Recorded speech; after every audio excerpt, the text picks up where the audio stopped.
Alright, so welcome again to our day-to-day revision of past question, and we're treating physics and taking a question on the topic radioactivity. Don't forget NECO is at the corner, so we are going to be teaching, releasing questions day by day. So the question today says copy and balance the equation below and identify the particle D. So, to help us see the principle behind whatever we'll be doing today, I've brought out a short note. Of course, that's how I do for every question I solve. So, the first thing we want to bear in mind is when you have an element X, we represent elements generally with X, just like we have lithium, hydrogen, and helium, as the case may be. The number written on top, as you can see here, is what we call the mass number. And of course, the number written below, as you can see here, is what we call the atomic number.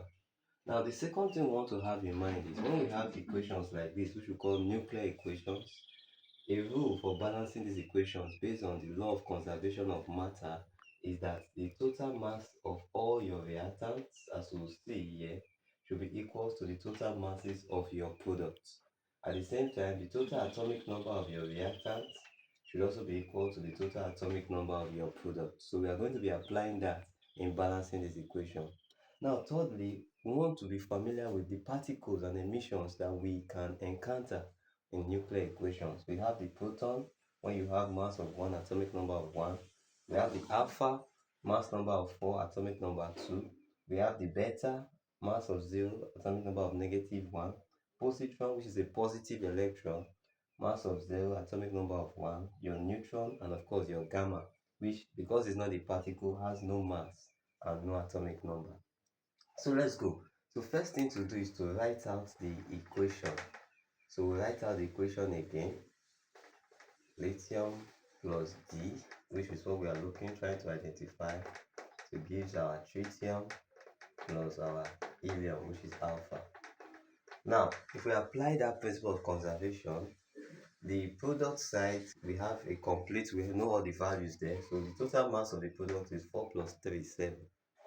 That means our total amount of reactant should also be 7 based on the law of conservation of energy. So 6 plus what will give us 7? That gives D a mass of 1.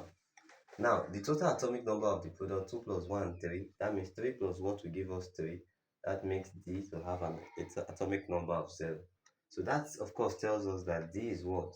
Our neutron that has N of 1 and atomic number of what? 0. So we can therefore say that D is a neutron. So that's the answer to the question. So don't forget to watch, subscribe, and share to others.